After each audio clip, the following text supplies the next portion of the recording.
करायचं का सुरू?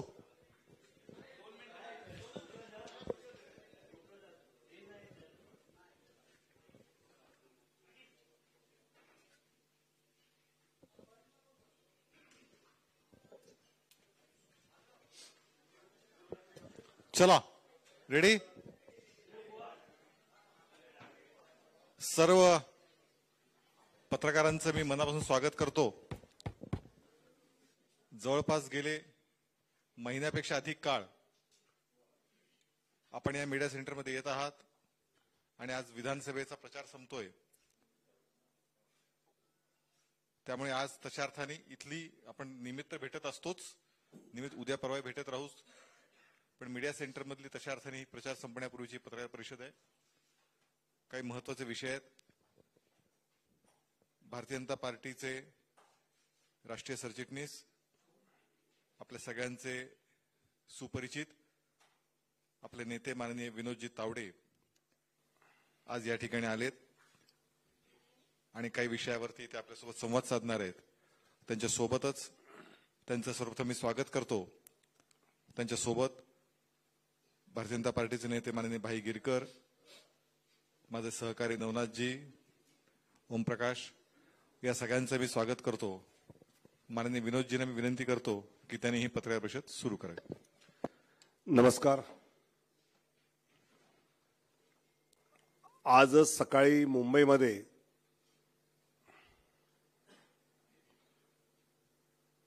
काँग्रेसचे नेते राहुल गांधी यांची पत्रकार परिषद झाली. 8 नेते मंचावर होते, 2 महाराष्ट्रातले होते, 6 बाहेरचे होते.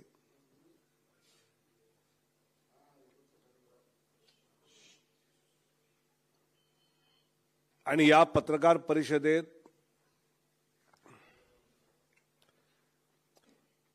त्यांनी एक सेफ काढली. एक आहे तो सेफ आहे आणि त्या सेफ मधनं फोटो काढले अडाणीजी आणि मोदीजी. आता असे जर फोटो काढायचे तर अडाणी आणि रॉबर्ट वड्रा यांचे, प्रियांकांचे मिस्टर.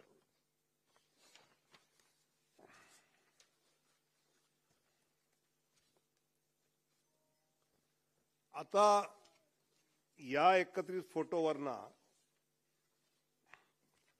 गेहलोत साहेबांबरोबर राजस्थानचे मुख्यमंत्री असतानाचे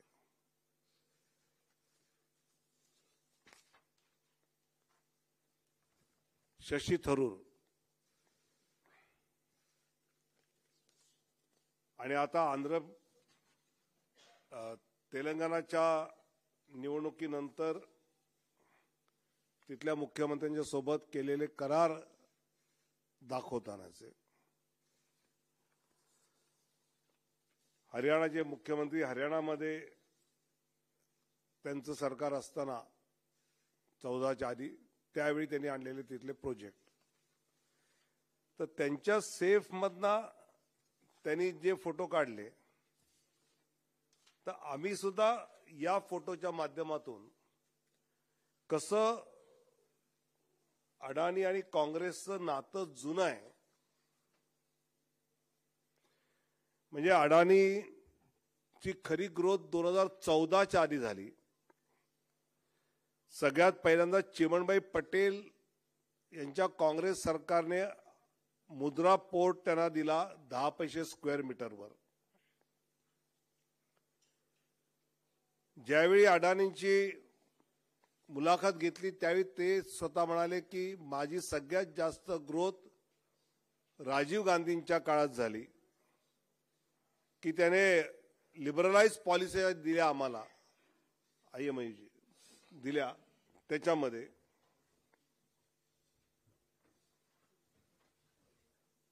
अदानींचा सगळ्यात जास्त जो विकास झाला तो काँग्रेसच्या काळात देशात विदेशात आणि या सगळ्या होण्यासाठी सरकारची कशी मदत झाली. 2014च्या नंतरचे त्यांना मिळालेले प्रोजेक्ट आणि आधीचे प्रोजेक्ट कर्नाटकमधले असतील, राजस्थानचे असतील, याची एक लिस्ट आहे की पंजाबमध्ये भटिंडाला सोलर प्रोजेक्ट मिळाला. त्यानंतर महाविकास आघाडीच्या काळात दिघी पोर्टच्या विषयात त्यांना काम मिळालं. भूपेश बघेल यांनी त्यांना माइंड डेव्हलपर आणि ऑपरेटरचं काम कसं छत्तीसगडमध्ये दिलं. ममता बॅनर्जींनी अडाणी पोर्ट SEZ कसं दिलं. अशोक गेहलोत यांनी राजस्थान सरकार बरोबर 10,000 मेगावॅट सोलरचं कसं केलं. अशोक गेहलोतनी जयपूरचं एअरपोर्ट कसं केलं. सुखविंदर सुखू हिमाचल यांनी दर्लाघाटचा प्लांट जो आहे सिमेंटचा तो कसा अडाणीला दिला. जगनमोहन रेड्डींनी काय दिलं, तेजस्वी यादवनी काय दिलं, स्टालिनने, हेमंत, अशी सगळी यादी आहे. त्यामुळे राहुल गांधी यांना जे भाजप आणि मोदी आणि अडाणी हे जे काही नातं जोडायचं आहे हे खरं नाही. खरं म्हणजे एक आहे तो सेफ आहे, राहुल गांधी फेक आहे. एक है तो सेफ है, राहुल गांधी फेक है. ज्यावेळी काँग्रेसने तेलंगणामध्ये 12,400 कोटी अडाणी बरोबर ॲग्रीमेंट केलं तर राहुल गांधी हे अडाणी कोणाचे होते. जे राजस्थानने 46,000 कोटी रुपयाचा सोलर प्रोजेक्ट अडाणी बरोबर केला तर गेहलोत कोणाचे, अडाणी कोणाचे. 16,000 हेक्टर जमीन अडाणीला गेहलोतनी दिली तर ते अडाणी कोणाचे होते. गेहलोत काँग्रेसचे मुख्यमंत्री होते, ते कोणाचे होते. त्यामुळे या सगळ्या फॅक्ट्सवरना कुठेतरी माननीय पंतप्रधानांनी एक है तो सेफ आहे ही घोषणा देताना राहुल गांधींनी जातीय सर्वेक्षणाची मागणी करून जिसकी जितनी भागीदारी उसकी उतनी हिस्सेदारी,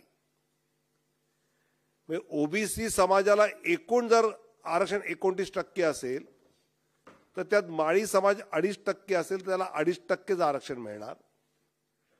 धनगर समाज 2.25% किंवा 2.25% असेल त्याला तेवढंच आरक्षण मिळणार. असं प्रत्येक जातीला पूर्ण 29 मध्ये न देता त्याप्रमाणे देण्याची मानसिकता काँग्रेसची आहे. त्यामुळे त्यांना जातीय सर्वेक्षण हवंय. हे जाती जाती विभागू नका, एक है तो सेफ है हे त्यातलं आहे.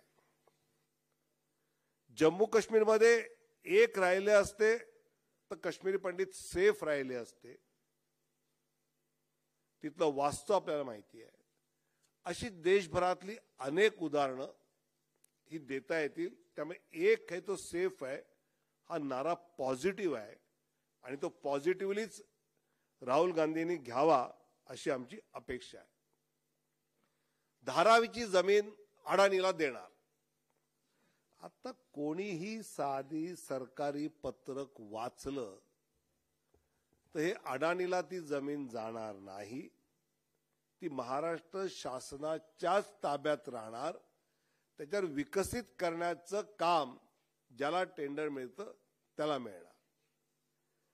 याच्यामध्ये मूळ हे सगळं निविदा टेंडर जे बनवलं ते महाविकास आघाडीचे मुख्यमंत्री उद्धव ठाकरे होते, बाळासाहेब थोरात काँग्रेसचे होते आणि राष्ट्रवादी काँग्रेसचे पवार साहेबांची लोक होती. त्यावेळी हे टेंडर केलं. त्या टेंडरमध्ये एक कंपनी अडाणी यांची होती, दुसरी एक सेकलिंग होती अबुधाबीची, कोणा शेखची. आणि त्यानंतर रेल्वेने ज्या जमिनी दिल्या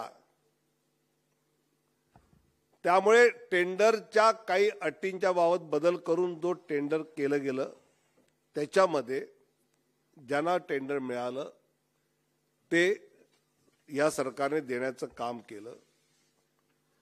मुळात जे लोक धारावीमध्ये राहतात त्या सर्वांना घर मिळणार.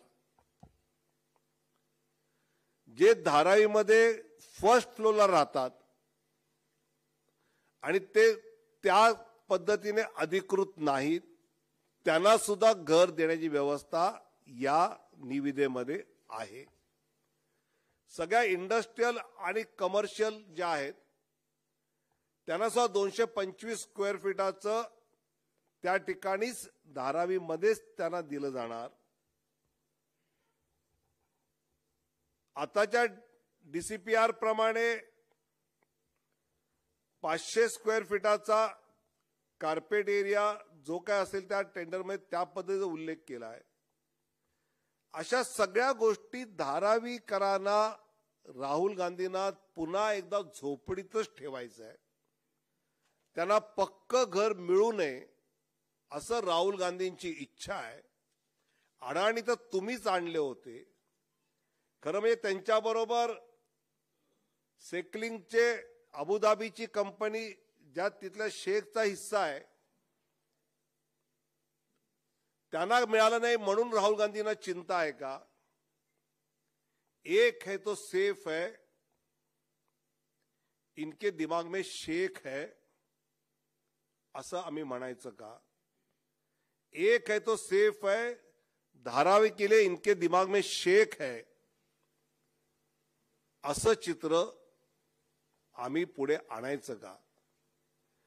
धारावीमध्ये कोणती गोष्टी धारावीतल्या झोपडपट्टी धारकाच्या विरोधात झाली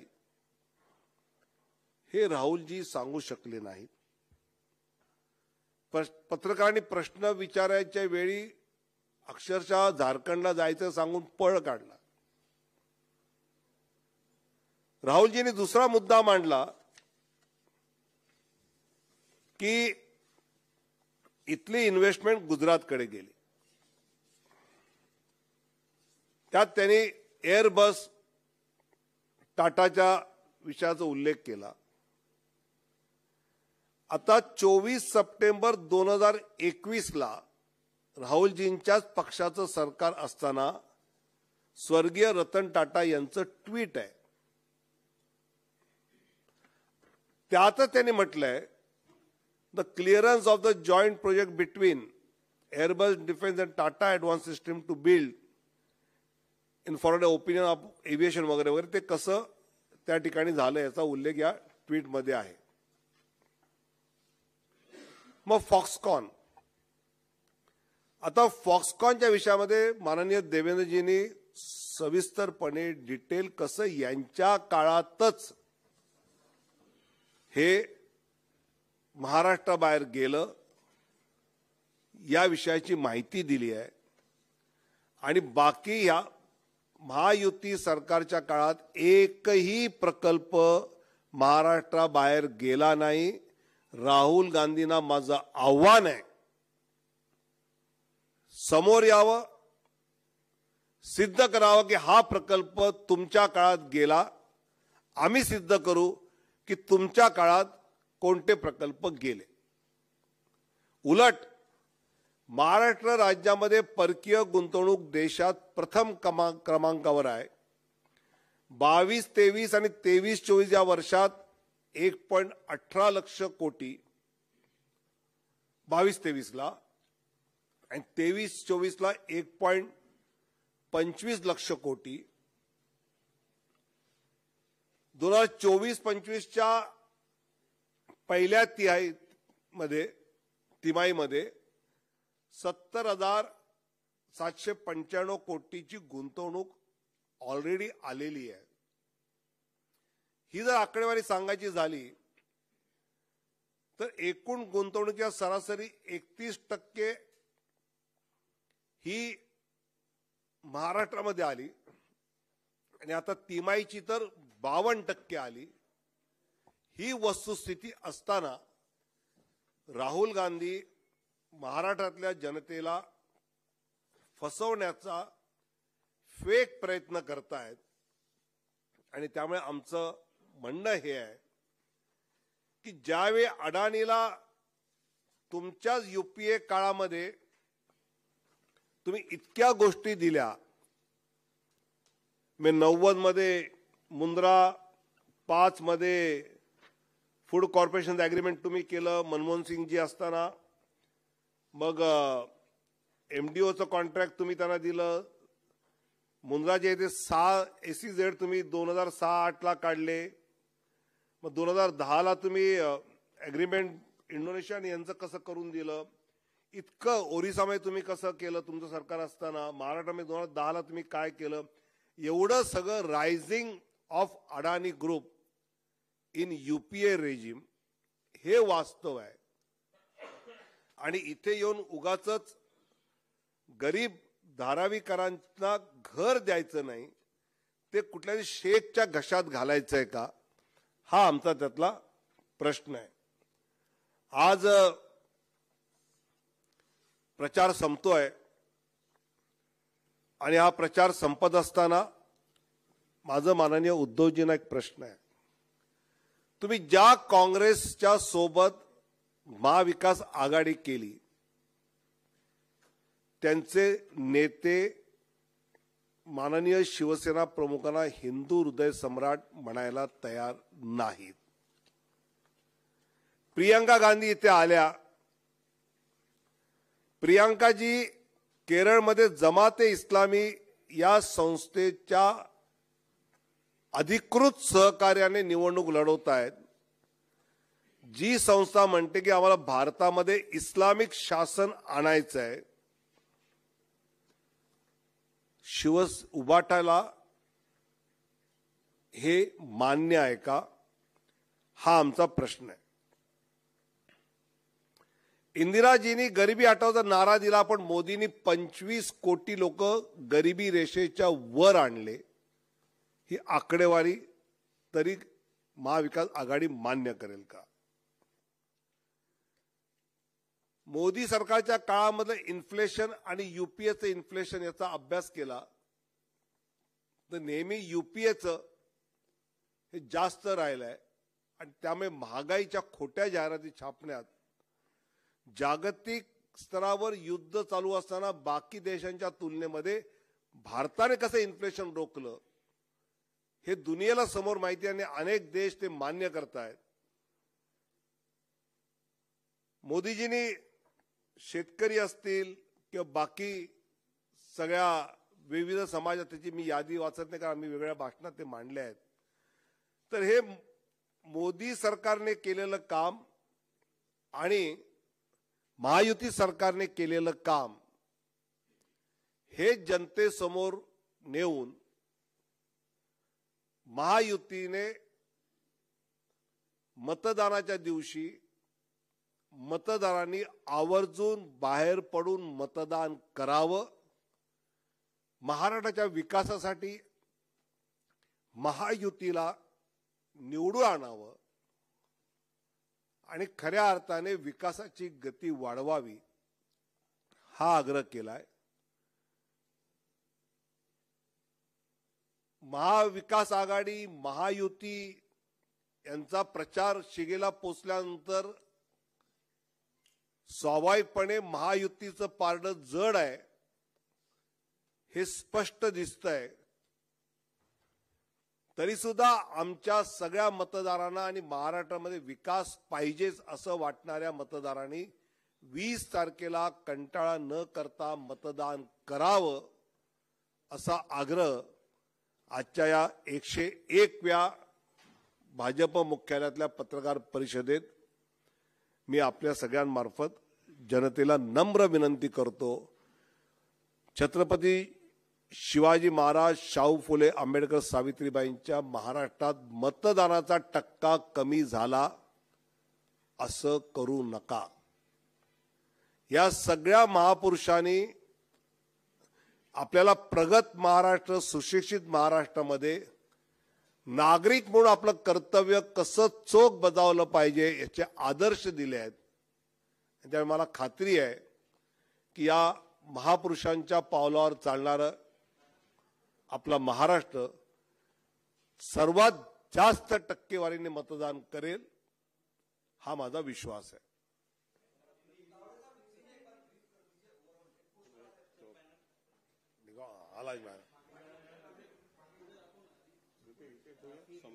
समोर समोर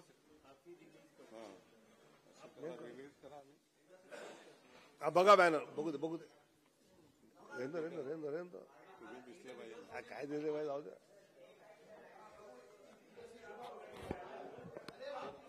सोडा सोडा सोडा बाजूला बाजूला हो आता.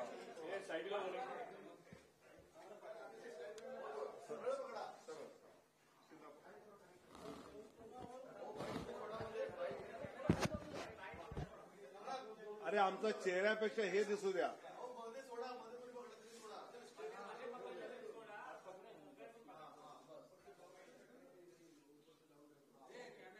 रॉबर्ट वड्रा आहेत, गेहलोत आहेत, तेलंगणाचे मुख्यमंत्री आहेत, हुड्डा आहेत.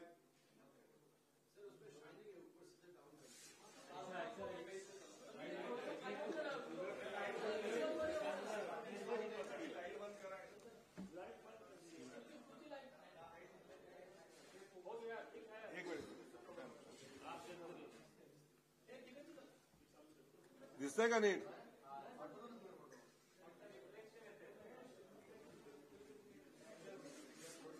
चला बाकी नंतर बघू. मागे घेऊन उभा राहा पूर्ण.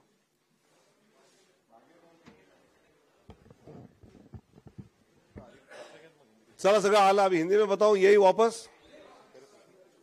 राहुल गांधी जी ने आज महाराष्ट्र मुंबई में जो पत्रकार वार्ता ली, उस पत्रकार वार्ता में उन्होंने एक है तो सेफ है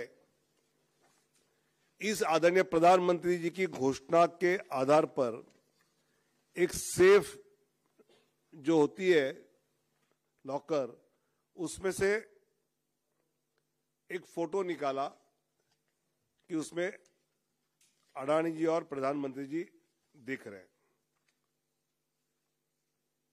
तो हमारा मानना यह है कि राहुल जी ये देखिए कि रॉबर्ट वड्रा है,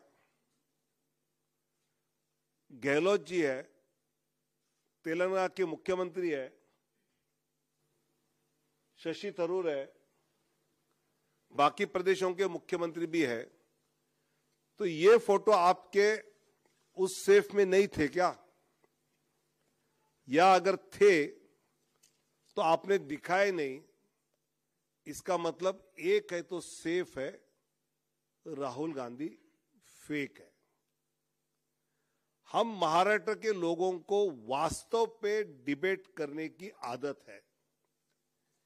ये फेक चीजों पर हम मराठी महाराष्ट्र के लोग कभी भरोसा नहीं करते. यूपीए के कार्यकाल में अडानी की ग्रोथ कैसे हुई, क्या क्या आपने उनको दिया.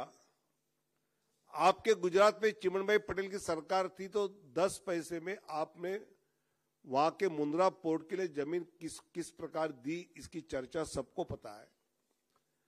गहलोत साहब ने वहां पर 46,000 करोड़ का सोलर प्लांट अडानी जी को कैसे दिया.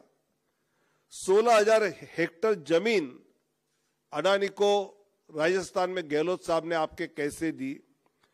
तेलंगाना में 12,400 करोड़ का डील अडानी जी के साथ आपका कैसे हुआ.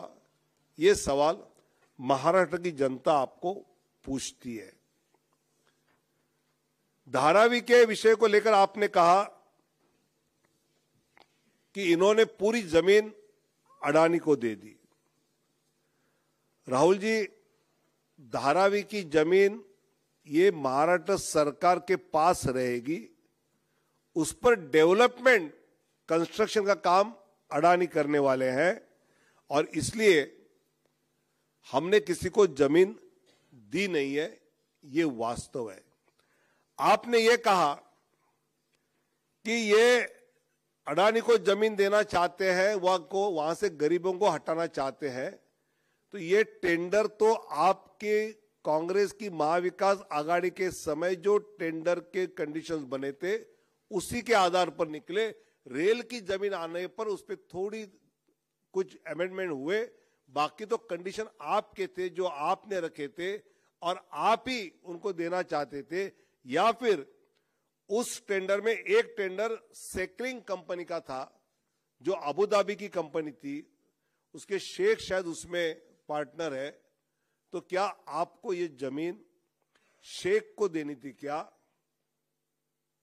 एक है तो सेफ है, राहुल जी के मन में शेख है, ऐसा हम कहे क्या? वास्तव यह है कि जितना जो धारावी में रहता है उसको वहां घर मिलेगा। जो धारावी में फर्स्ट फ्लोर पे उस प्रकार से अधिकृत नहीं है उसको भी घर मिलेगा। धारावी में जो इंडस्ट्रियल यूनिट है तो 250 स्क्वायर फीट का उनको भी मिलेगा। अगर ये सब चीजें हो रही है, धारावी में झुग्गी झोपड़ी में रहने वाले हमारे मुंबई वासी को अपना पक्का घर मिल रहा है, तो राहुल जी अबू धाबी को शेख को नहीं मिल रहा है, इसलिए आप चिंतित है क्या? ये हमारा आपको सवाल है।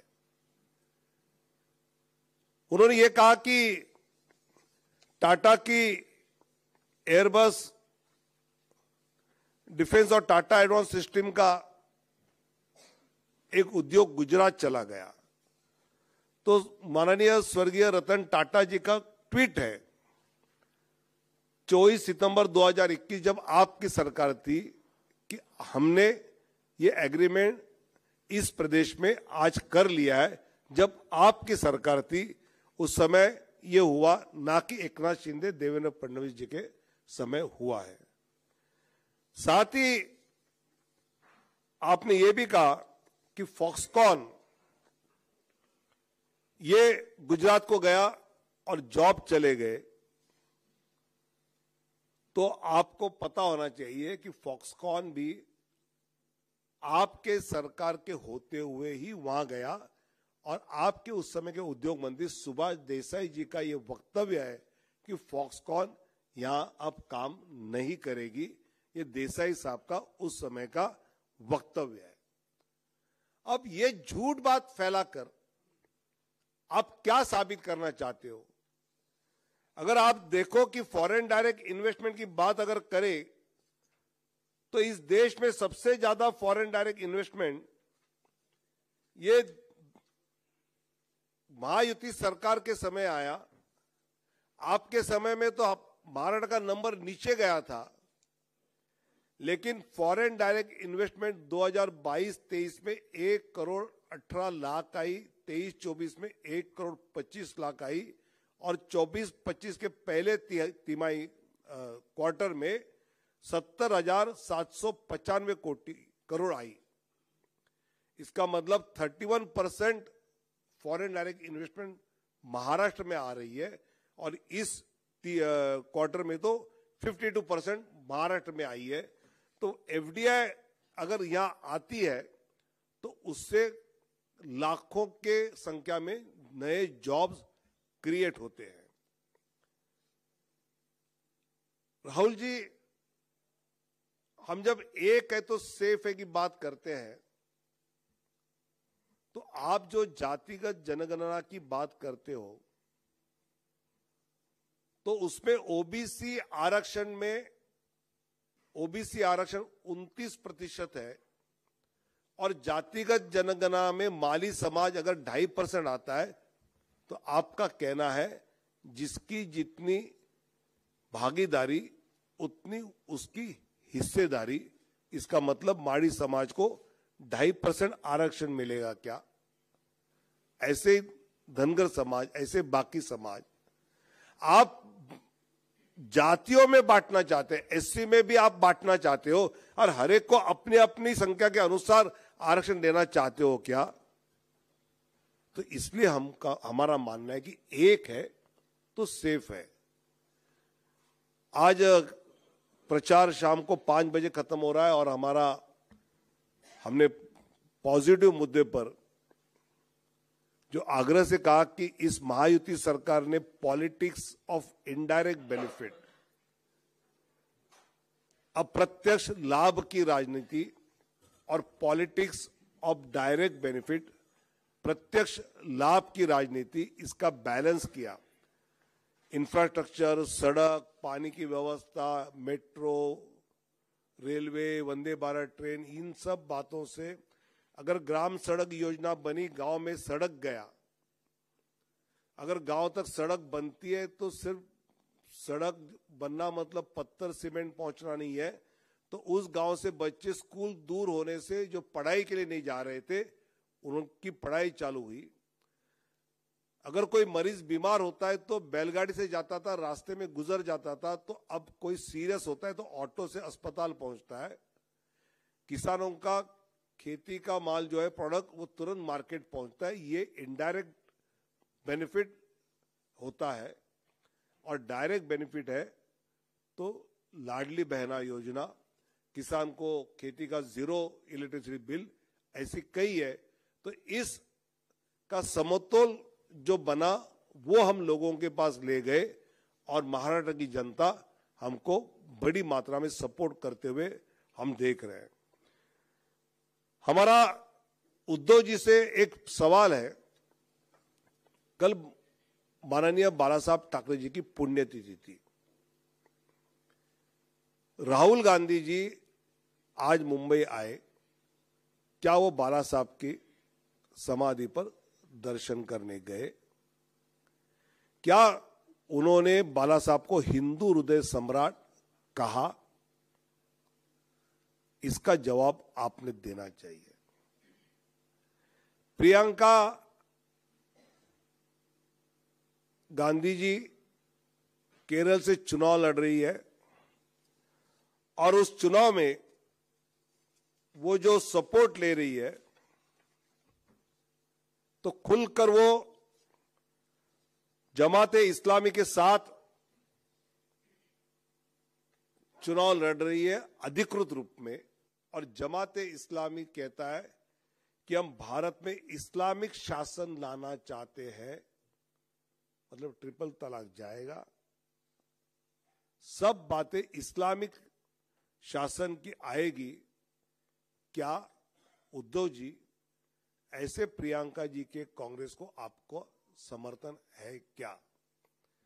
और इसलिए हमारा मानना यह है कि 20 तारीख को मतदान है, वोटिंग है। महाराष्ट्र ये शाहू फुले अंबेडकर सावित्रीबाई का महाराष्ट्र है, प्रगत महाराष्ट्र है। छत्रपति शिवाजी महाराज का ये महाराष्ट्र है। और हमसे अपेक्षा है कि हम अपनी नागरिक की जिम्मेवारी के साथ निभाए और हम सब वोटिंग के लिए बाहर निकले।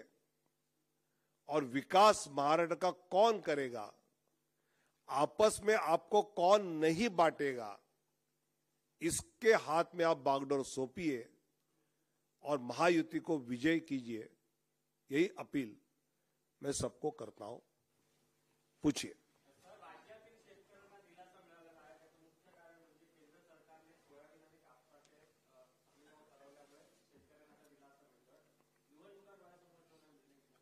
मला असं वाटतं आपण जर 2 वर्षापूर्वी पाहिलं असेल तर त्यावेळी सुद्धा अशाच प्रकारचे निर्णय शासनाने, कारण सोयाबीन केवळ महाराष्ट्रात नाही आहे, तो देशातल्या अनेक राज्यात असतो आणि तो त्यावेळीच तो निर्णय घ्यावा लागतो।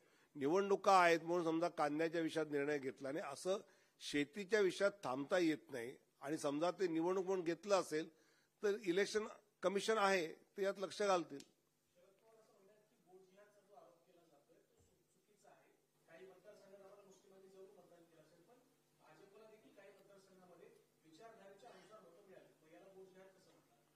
मला असं वाटतं की खूप स्पष्टपणे ज्या पद्धतीने मुस्लिम नेत्याचा एक व्हिडिओ आपण पाहतो, हे करा, हे करा, हे करा, हे करा, आणि हे करणार आहेत म्हणून उद्धव ठाकरे, शरद पवार, नाना पटोले यांना मत द्या असं कोणी भाजप किंवा भाजपच्या विचारांचे लोक करत नाहीत.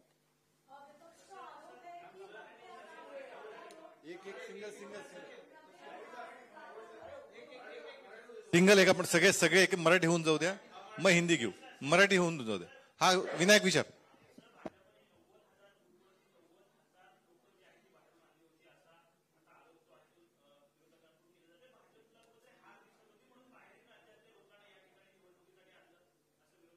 भारतीय जनता पार्टीने ही निवडणूक स्टेट नरेटिव्हच्या बरोबरीने मायक्रो प्लॅनिंगवर जोर दिला आणि त्या विधानसभेच्या बूथवर जर काम करायला आमच्याकडे कार्यकर्ते आहेत, स्वतःच्या पैशाने यायला तयार आहेत, राहायला तयार आहेत, असे जर समर्पित कार्यकर्ते भाजपकडे असतील तर पवार साहेबांना दुःख होणं स्वाभाविक आहे.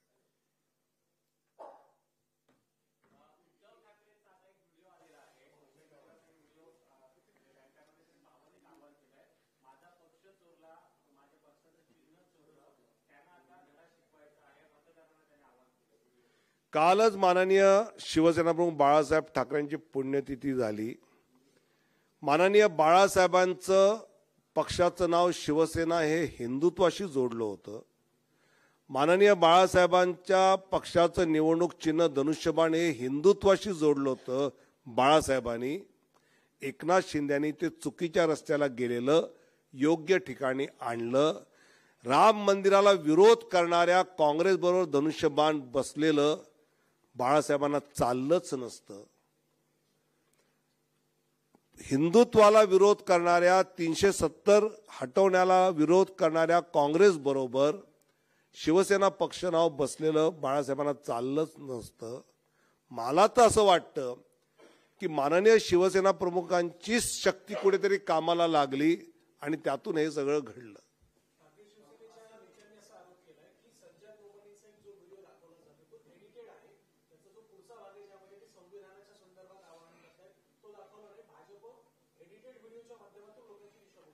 हे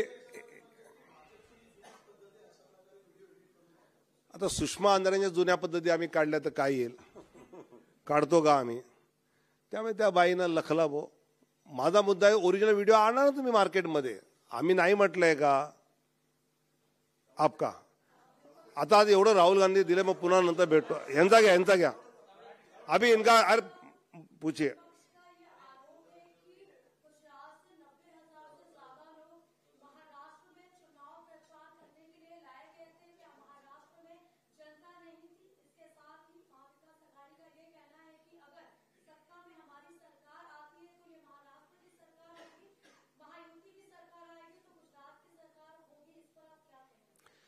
भारतीय जनता पार्टी अखिल भारतीय संगठन है. महाराष्ट्र में हर प्रदेश के लोग रहते हैं. ये चुनाव भाजपा महायुति ने स्टेट नैरेटिव के साथ साथ विधानसभा के माइक्रो प्लानिंग का चुनाव किया. अब हमारे संगठन की ताकत है तो इसमें हमारी गलती है क्या? हमारा कार्यकर्ता खुद के जेब के पैसे से आना चाहता है तो हमारी इसमें कुछ गलती है क्या?